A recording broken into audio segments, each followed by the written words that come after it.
Welcome to Field Notes, the monthly podcast of modern steel construction, the monthly magazine of AISC. I'm your host, Jeff Weisenberger. This month's guests are Ron Padanavan and Thomas Fowler. Ron, who was recently an architecture student at California Polytechnic State University, is the winner of the open category for this year's Steel Design Student Competition, sponsored by AISC and the Association of Collegiate Schools of Architecture, also known as ACSA. And Tom is Ron's faculty advisor for the competition and the director of the Graduate Architecture Program and Design Collaboratory at Cal Poly, as well as a distinguished professor of the ACSA. So we'll talk a little bit about Ron's winning design, which is called TOMLs, as well as touch upon some other topics.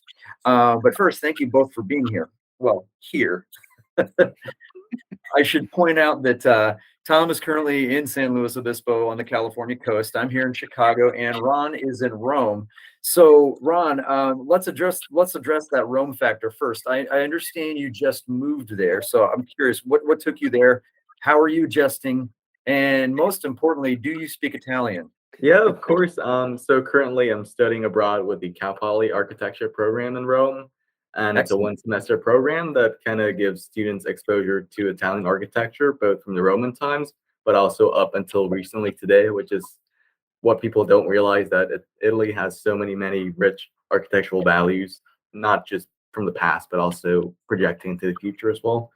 I do speak some Italian, but hopefully I will improve over the course of the program and be able to give my final review totally in Italian by the end of this 3 months. That's great. Yeah, that would be impressive, especially in only 3 months. Can you describe the program that you're part of here, or there, I should say? Yeah, of course. So I think the program focuses on a few different attributes of architecture. Big focus of the program is on sustainability, which is demonstrated both in the Roman times and in our Italian architecture today. And there's also a component where we travel around Italy and see different parts of the country, which I'm very excited about too. That is cool. Is it a situation where you always students are always in Italy, or do you have similar programs all around the world? I guess that's a question for you, Tom. We have programs all around the world. We have a very large department, probably one of the largest architecture programs in the country. We have 850 students, and I would say probably 75% of students participate in these off-campus programs. You know, Rome is just one of them. There's Florence, Denmark, and then there's travel abroad programs that faculty kind of initiate. So essentially our students do go all over the world, and then they come back their last year, fifth year, to complete their studies. Okay. So yeah. That's excellent. That's great to hear. So Ron, I mean, I'll ask this question of both of you, obviously, since you're both in the architectural world. But Ron, what first got you interested in the profession in the first place? And maybe can you talk a little bit about your path to Cal Poly? Yeah, of course. So I think architecture is like an inevitable factor in like everyday life. It's a background to our living, really, and that's the least it could be. The most it could be is it could change your life. It could dictate your health and your well-being. So I think it's a very powerful field. Personally, I grew up in a house that's not designed well at all, and I think that's been a driving force for me to come into architecture. I want to because I realize the power of architecture and how it can do good and it can harm when done not correctly. So that's kind of like my idea of what architecture should be. Sure. I just out of curiosity, then, where did you grow up? I grew up in Bangkok, Thailand. Okay, excellent. And how long have you been in the U.S.? Well, again, how long were you in the U.S. before going to Rome? I was there for 3 years. So I did the SEAL competition for my third year of studies, and currently I'm in my fourth year. So I was in the US for 3 years. And so, Tom, you're obviously a professor of architecture. Tell me about your path to where you are. Were there, when you were young, were there specific buildings that caught your eye and inspired you to get into designing? Well, it's a interesting question. What inspired me to go into architecture had nothing to do with buildings.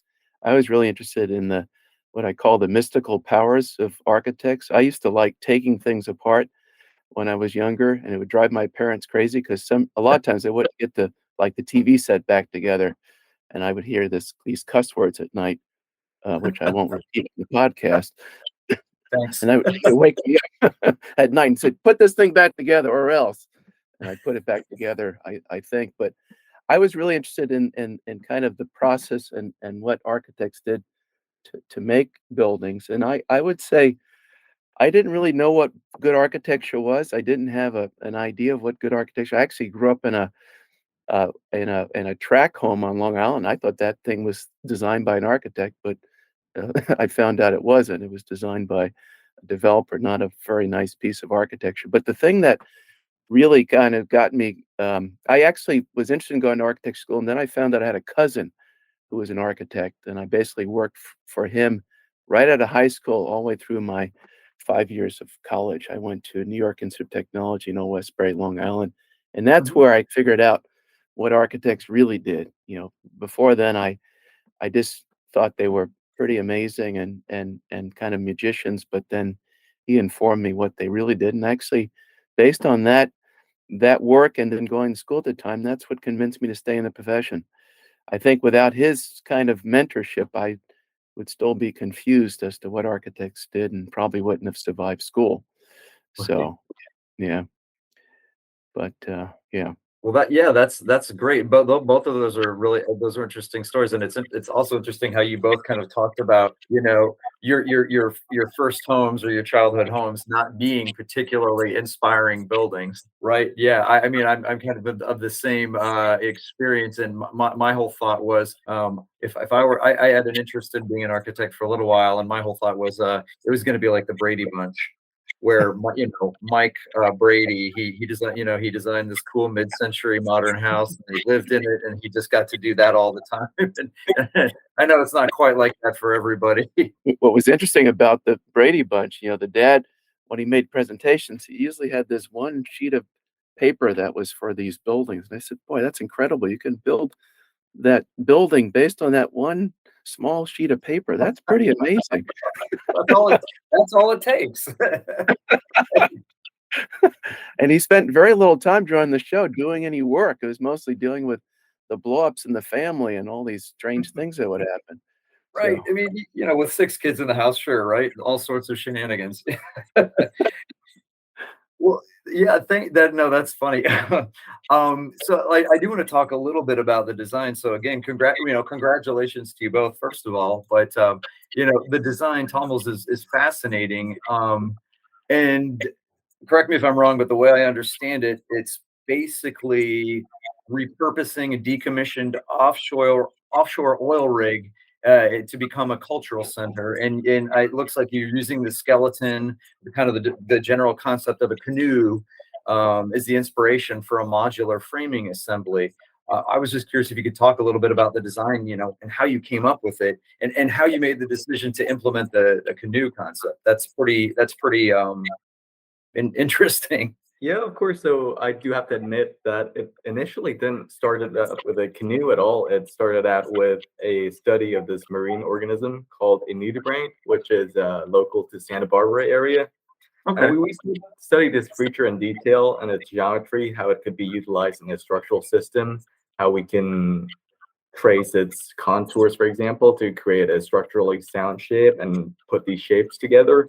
Mhm. And as we kind of worked more into the iterative process, we kind of saw a resemblance with the native canoes, and we thought that was really really interesting, and we kind of went from there.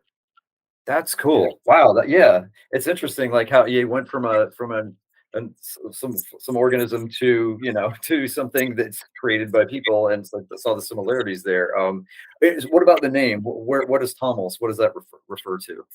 Yeah, so tummels refers to a type of native watercraft that's used by the Chumash people.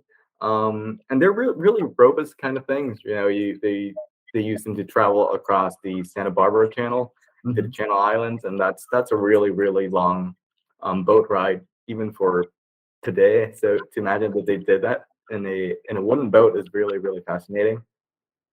Sure. It what's also interesting about the tumult, it uses naturally occurring seeping oil to kind of put it together. I mean, some don't. I mean, the whole kind of oil spill thing is a whole nother level. But the Chumash before the oil rigs found ways of using the naturally occurring seepage oil to actually seal the tumults, and they used it for other things.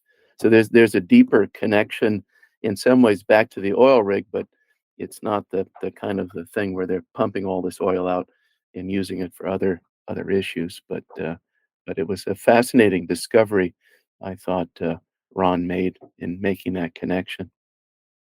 Sure, that is. Yeah, that is an interesting connection.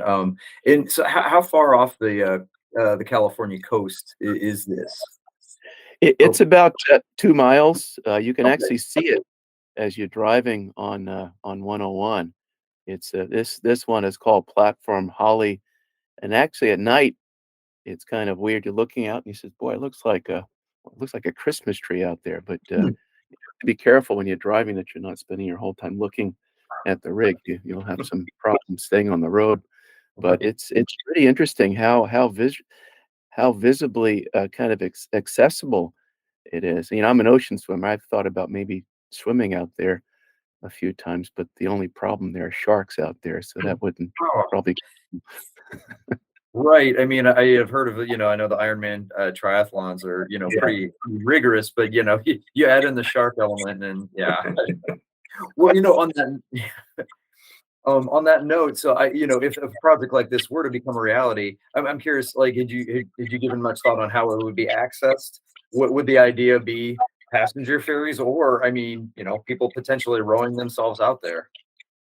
Well, I think in the one of the iconic renders we had a bunch of people paddling out in tunnels. Okay, Not sure how realistic that's going to be, but I think a good project needs to have its concept in every aspect, right? So I think it'll be great if we could have people paddling out in tunnels. sure. Yeah, very good. There is Yeah. Yeah, I mean, there is the romantic idea that you can take the Mhm. tumble out and get on the platform. We actually, I was in discussion with some of the ocean biologists at Santa Barbara. There is when you get out that far, the kind of the dynamic of the wave Mhm. changes. There's a microclimate out there, and periodically you can get wave, changes in height of about 12, 15 feet. And so, that makes it a bit more entertaining to kind of jump and grab on, and hopefully you don't miss. But, Wow. but there was an effort by, Ron to figure out, I thought, a fascinating way of getting on this tumult structure by almost kind of coming up through the tumult skin in some ways. So not all the details are worked out, but I think conceptually it's a fascinating idea. Sure. No, it certainly is.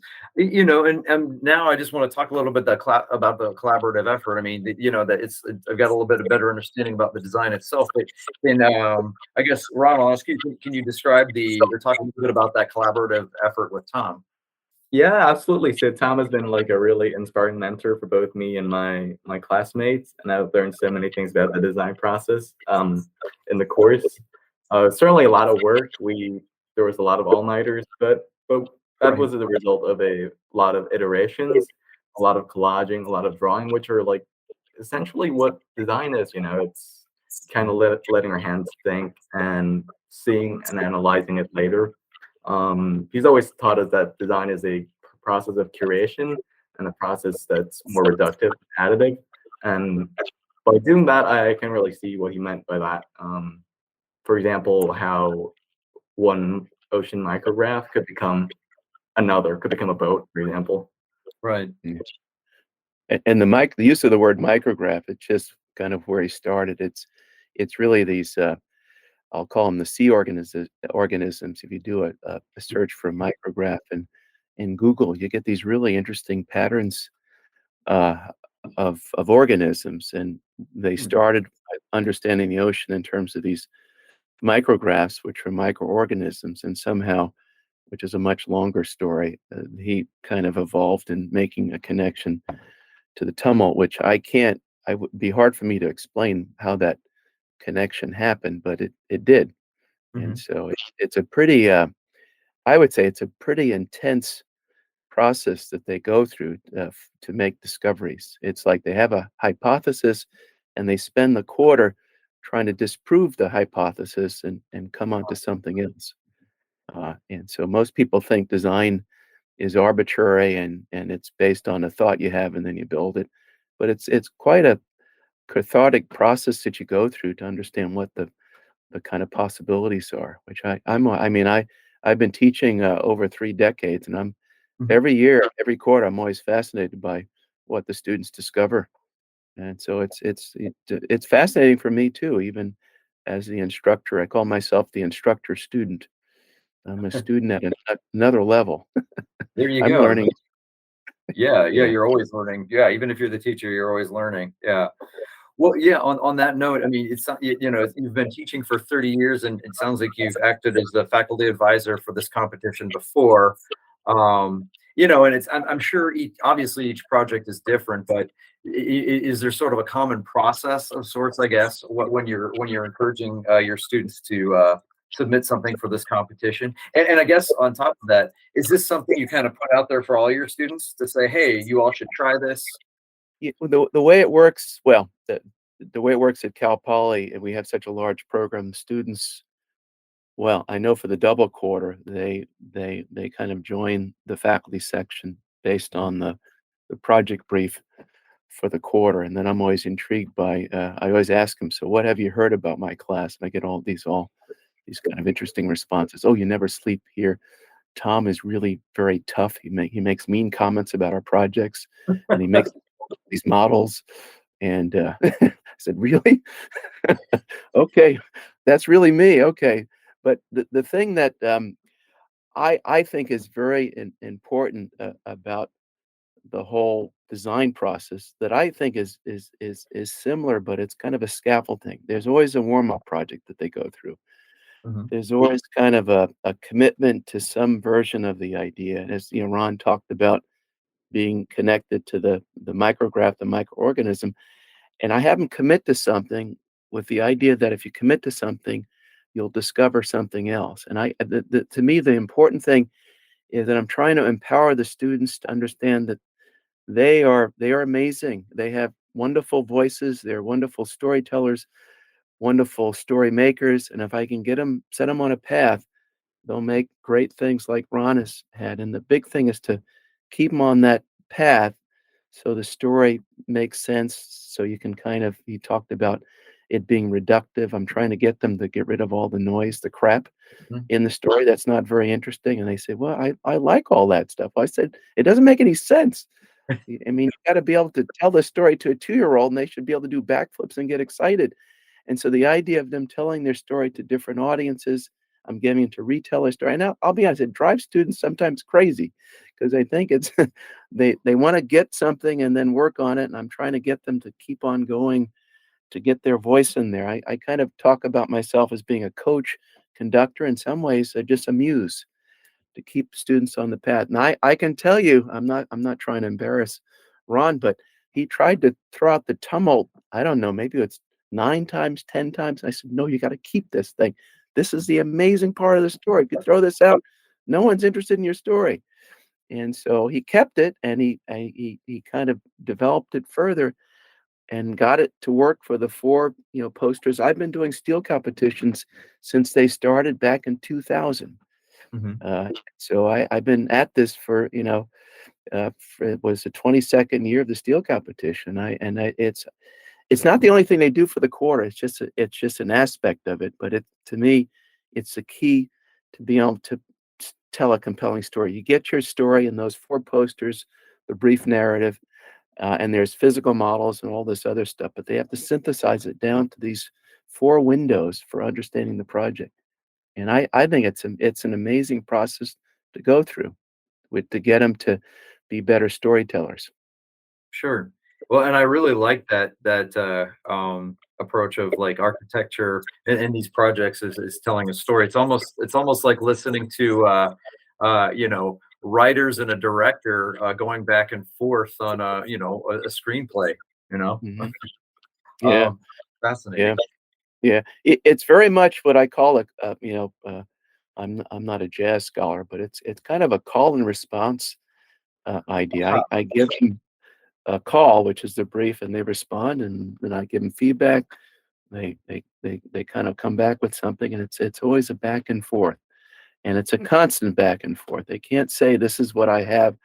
This is what I'm sticking with. I'm done." And I think Ron worked very hard to clarify this tumult and got it to work for the clothing, got it to work for the interior, connected it back to Chumash culture, and I think it's really a wonderful project in terms of using steel, but it's good design, even if it were just I think it could win an award just for a general design competition, but it just so happens that it's a steel project. I mean, Sure. the steelness is the oil rig. That's a steel structure. You can't get any more Right. steel in the structure. It's incredible. I mean, I when I first saw these things, I thought they were concrete, but it's steel that goes down 200. It's buried 200 feet in the ocean, and a lot of these were Mhm. built in the late 50s, 60s, and they're still in good condition. It's and that they're anchored, they're not floating. So, they're really quite Gotcha. wonderful. Yeah. No, that's fun. Yeah, that's good. And it speaks the longevity of them as well. Yeah, yeah, yeah. Well, And just yeah, aside, I mean, go ahead. the longevity has something to do with there's art we didn't get into this, it's not part of steel competition, but the longevity is really all the artificial reefs that are quite healthy that have formed under these oil rigs, which is why they're trying to save them, not because they were pumping oil, but because all of these fish are very healthy underneath these oil rigs, which has happened around the world. So, Sure. yeah. Yeah, which is kind of ironic when you think about it. But Yeah, you it is very ironic, right? The fish don't know they're not supposed to be under there, right? yeah, you have this thing that's pumping all that oil out of the earth, and yet you have, they the sea life is adapted to it, so to speak, and Yeah, kind of figured out a way to work around, live there. Um, yeah. well, I don't want to take up too much more of your time, but I just had a couple of questions that really have nothing to do with designs or architecture, but now I'm just curious because I've driven through once and it was beautiful, but Tom, you're currently in San Luis Obispo, and Ron, you Yes, were yes, there for a while and you'll be back. I'm yeah. curious. I mean, what do you both enjoy most about it? I certainly think the outdoors life there is really, really magical. The landscape there. I'm also a triathlete myself, Mhm. so going out for bike rides and runs whenever I want, and this beautiful landscape has always been magical. So I really recommend anyone to go to slow Yeah. when they can. Yeah, Yeah, I have yeah. similar, kind of attachments to it. I mean, I came to San Luis Obispo directly from, New York City. I call it Mhm. the antithesis of a dense environment like New York, where New York has buildings, we have landscapes, and where they have open space, we might have buildings in terms of, so it's the complete opposite, and over time, I've become an outdoor person. I ocean swim, I'm on the master swim team, and I like being outdoors. It's not a very inspired place in terms of its buildings. It's inspiring because of the natural landscape, and so it's a pretty rural community. We're kinda right in the middle of Los Angeles and San Francisco, yeah, Mhm. closer to LA, but it takes long to get there because of the darn traffic, but I Right. think it's a very, I think, inspiring place to make things because of where it is. It would and actually most of our well, not most of our time, but we do spend time going to urban environments to kind of see the other side and getting people from urban Mhm. environments to come and visit us. We also have our history is an experimental building canyon that got started in the late 50s, early 60s. We actually have an original, we have a dome that was built with Bucky Fuller's notes, this surplus aluminum piping that students built, and it's still there, very strong. We also have an annual